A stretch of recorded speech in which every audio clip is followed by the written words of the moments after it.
안녕하세요. 하남라지 무섭대입니다. 내리꽃 정말로 신중하게 선택해서 잘 해야 될 일이죠. 정말 저도 역시 유튜브라는 세상을 만나면서 유튜브라는 세상이 이렇게 파급력이 클 거라고 생각을 못했어요. 그리고 유튜브에 나오는 사람들을 저도 별로 좋아하지 않았어요. 좋아하지 않았는데 어느새 제가 유튜브를 한 지 이제 거의 3년이 다 돼가네요.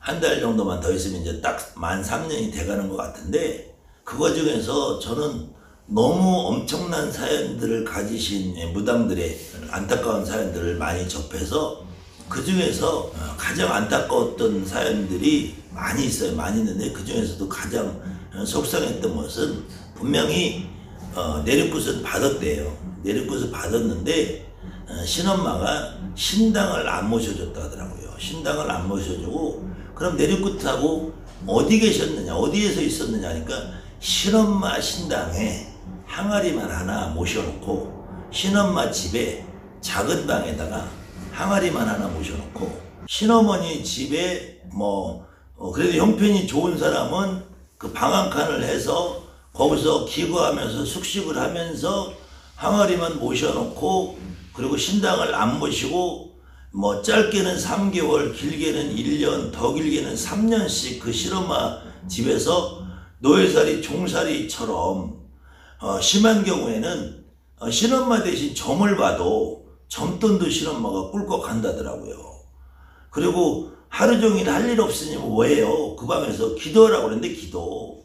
근데 막상 정말로 기도라고 쭈그리고 앉아있으면 자기는 내가 지금 뭐하고 있나 싶어서 이게 정말로 정신병자 될 것 같으다 하면서 전화 오신 분들이 많더라고요. 그래서 혹시 내린꽃을 어디에서 받는다고 생각을 하고 여러분들이 다양한 선생님들 찾아다니시는 분들이 있으면은 반드시 내린꽃이 오늘 끝나면 내일부터 앉아서 점을 볼 수 있는 신당을 먼저 마련을 해라. 그때 그 신당을 마련하는 가장 안전하고 좋은 방법에 대해서는 제가 요 다음 편에 더 자세히 설명을 해드리겠지만, 분명히 내리꽃을 받으면은 내가 신당을 내 스스로 앉아서 점을 볼 수 있는 신당을 갖춰 놔야 된다.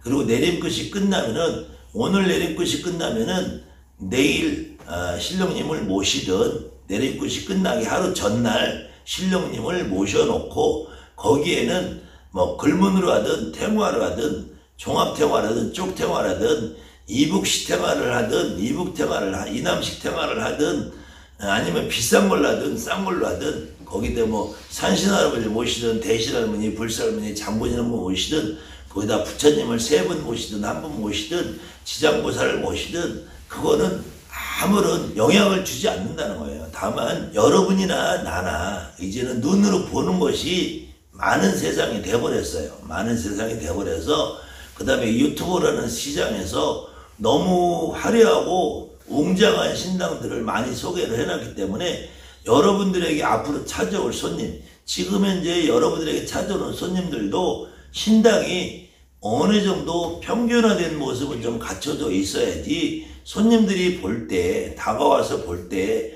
나를 무당 중에서도 신당이 너무 초라하면은 내가 점을 아무리 잘 봐도 점을 보는 값어치가 좀 떨어지는 느낌으로 받아들이는 경향이 있는 것 같아요. 그렇다고 저는 너무 화려하게 너무 막 가진 신령님을 다 모셔서 거의 만물상을 통째로 옮겨놓은 듯한 그렇게 모시는 거는 저도 권하지는 않는데요. 최소한도에 식당을 하나 차리고 분식집을 하나 차려도, 짜장면집을 하나 차려도 내가 저런 자금성처럼 어마어마한 짜장면집을 차려서 할 것이냐, 아니면 정말로 맛깔나는, 정말로 맛있는 손맛 나는 동네 소문난 집으로, 맛으로 소문난 집으로 짜장면집을 차릴 것이냐, 이것은 여러분의 선택이고, 거기에는 반드시 또 뒤따르는 것이 경제적인 부분이 뒤따른다는 거예요. 대부분의 무속인들이 처음에 시작을 할 때 굉장히 어려운 경제적인 환경 속에서 시작을 해요. 그런데 거기에다 대고 의리의리하게 어마어마하게 차린다는 것은 그것이 그렇게 많이 차리고 더 많이 차린다고 해서 그런 신령님들의 그림, 형상에 내가 눌려서 뭐 못 불린다 이런 말들은 정말로 싸구려 같은 말이고, 그것은 내가 경제적인 형편이 있으면 얼마든지 뭐 몇 억을 들여서 차려도 상관이 없어요. 그 다음에 내가 경제적인 형편이 작으면은 그냥 처음에는 간단하게 쪽탱어 그림 몇 장 붙여놓고 할 수도 있고, 그것도 본인이 원치 않으면 글문을 모셔놓고 해도 상관이 없고, 촛대 2개, 옥수수 3개 요 정도만 있어도 아무 상관이 없어요. 반드시 내가 앉아서 생활하면서 내가 손님을 보면서 점을 볼 수 있는 공간이 필요하다. 그런데 그것이 그냥 단순하게 신당만 있는 것이 아니라, 그 신당을 꾸밀 때는 내가 지금 아이들과 남편과 가족과 살고 있다면 그 가족들과 생활하는 공간에서 충분히 방을 하나 비워서 할 수 있을 만한 그런 분위기가 되느냐. 아이들이 너무 어려서 뭐 남편이 싫어해서 아이들이 뭐 신당에 왔다 갔다 하는 걸 보면은 또 금방 뒤따라서 날이 따라서 뭐 무당될 거 아닌가, 뭐 이런 다양한 걱정들이 많아요. 그런 걱정들이 많을 때 그래도 내 가족과 내가 한 공간에서 생활을 하면서 신당을 모시고 있는 것이, 특히 남자분하고 틀려서 여자분들 보살님들은 내가 신당을 외부에 따로 놓으면 일단은 살림살이가 이중살림이 돼. 내가 최소한 신당에서도 하루에 한 끼 2끼는 먹어야 되니까 먹는 거, 그 다음에 씻는 거, 그 다음에 왔다 갔다 움직임, 동선, 뭐 여러 가지로 굉장히 불편해요. 그러니까 저는 가급적이면은 내가 우리 식구랑 지금 살고 있는 공간에 방 하나를 비워서 하는 것이 좋다. 근데 그것이 뭐 손님들이 찾아오기에 용이하지 않다든지, 뭐 집이 너무 좁다든지, 아이들은 많은데 방이 적다든지 하면은 방을 하나 얻어서 그렇게 해서라도 반드시 내 신당을 차려라. 내 신당을 차리고 내가 내리굿이 끝나면은 그 다음날부터는 내가 점을 볼 수 있는 준비를 갖춰놓고 내리굿을 해라.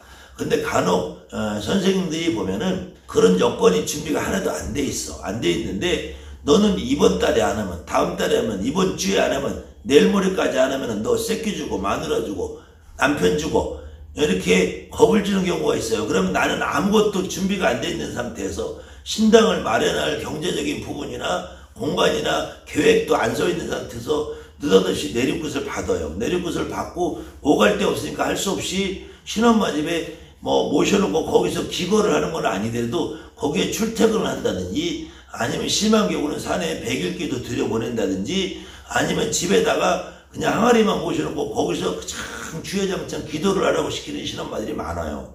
그런 경우는 정말로 여러분들, 지금 내리굿을 받는 여러분들의 인생에는 단 1%도 관심이 없다. 오늘 여러분들에게 내리굿을 시켜서 그 내리굿을 시킴으로 인해 생겨서 발생할 수 있는 자기 입속, 자기 수입, 더 적나라하면 돈 빼먹는 그 머릿속 구조밖에 없다. 그렇기 때문에 내리굿을 혹시 준비하시는 분은 제일 처음에 어떤 선생님을 선택하느냐, 이것도 중요하겠지만 그 다음에 반드시 그 선생님하고 협의를 보세요. 저 내리굿 받으면 내일부터 점을 볼 거니까 제가 점을 볼 수 있는 신당을 꾸며서 신당에 이렇게 어떤 신령님이 앉아서, 내가 앉아서 점을 볼 수 있는 거기에 들어가는 비용이 얼마 정도 합니까? 그래서 방 얻는 비용은 100만 원에 얼마짜리 월세를 얻을 수 있고요. 1000만 원에 얼마짜리 월세를 얻을 수 있어요. 1억에 전세를 얻을 수 있어요. 5억, 3억짜리 아파트 단독을 내가 구입해서 할 수 있어요. 그것도 여러분들이 형편에 맞춰서 하는 건데, 그 다음에 이렇게 뒤에 보이는 것처럼 신당에 그림이든 태화든 옥수든 촛대든 이렇게 갖추고 신령님이 앉을 수 있는 단상이라고 해요. 단상. 단이 좀 있어야 돼. 이 단을 짜는 비용도 원목으로 하면은 3, 400, 4, 500 들어가는 것도 있고요. 대부분 가장 간편하게 하는 것이 싱크대 공장에서 가구로 맞추는 거예요. 그러면은 방 크기에 따라서 약간의 차이는 있겠지만 100에서 150 정도면 충분하다는 거예요. 그것도 형편이 어려우신 분은 뭐 앵글을 짜든 나무를 짜든 합판을 덮든 장판을 덮든 하는데 그 비용은 그래도 한 50만 원 들어가요. 그렇다면은 얼마 차이 안 나니까 깔끔하게 싱크대 공장에 맞추는 것이 가장 저렴하고 합리적이지 않나.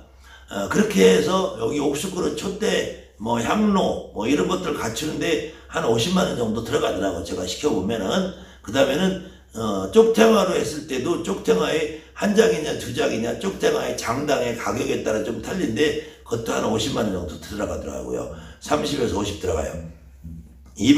이북식 생활하면은 그건 한 장에 보통 30에서 50 정도 가요. 그렇게 10배 이상 차이가 나니까 그건 여러분들 선택이고 요 정도 어바웃하는 금액이라는 거 이해하시고, 그래서 전체 총 우리가 대신할머니, 산신할머니, 장군님을 모시는 데도 그리 재질이나 칠의 형태에 따라서 크기에 따라서 가격 차이가 조금씩 나요.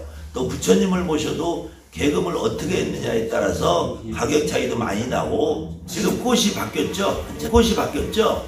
작은 꽃이 있을 때하고 큰 꽃이 있을 때하고 아무래도 꽃이 크고 풍성하면 가격이 비싸지겠죠. 그렇기 때문에 여러분들이 부처님이나 산신할아버지나 대신할아버지나 장군님을 모셔도 크기에 따라서 재질에 따라서 가격 차이가 좀 나긴 나요.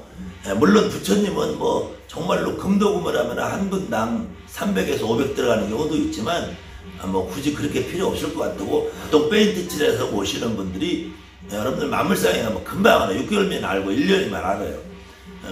산신할아버지, 대신할머니 해서 보통 30에서 50 정도 하고 장군님이 50에서 70 정도 해요. 그렇다면 신당 하나를 꾸미는데 조금 가감적인 차이는 있어도 이 단상 꾸미는 거 100에서 150하고 이렇게 기물하고 다 모시는 거 한 2, 300 정도면 충분해요. 그 이상으로 너무 과하게. 저 뒤에 보이는 저런 종합태만도 100만 원에서 500만 원까지 가격이 다양해요. 근데 저는 뭐 종합탱화를 그렇게 권해주고 싶지도 않고, 근데 여러분 욕심상 종합탱화를 하고 싶으신 분은 하셔도 돼요. 종합탱화를 한다고 들리는 거 아니에요. 그 다음에는 글문을 하시는 것도 상관이 없어. 그렇지만 반드시 내가 내리굿을 받으면은 신당을 모셔놓고 오늘부터는 내가 점을 볼 수 있는 만반의 준비를 갖춰놓고 내리굿을 하셔라. 그렇게 선생님들하고 협의가 되고, 내가 내리굿 끝나고 신당 없이 신엄마 집에서 제가 옥수그릇이나 닦고 저 항아리나 모시고 그런 게 있어야 될 것 같으면 저는 내리굿 안 합니다 라고 정확하게 여러분들 의견을 밝히세요. 다른 부분들은 신엄마가 선생님이 되고 굉장히 어려운 관계가 될 수 있기 때문에 따지기 어려운 게 있을 수 있어요. 근데 여러분들이 그것조차 안 해놓고 내리굿을 한다는 것은 정말로 내리굿 자체가 무의미한 것이기 때문에 내리굿 이후에 제1차적으로는 신당을 모셔야 된다. 모시는 조건으로 내리굿을 받으시라. 이것을 첫 번째 강조하고 싶다. 감사합니다. 하늘만 주실 때입니다.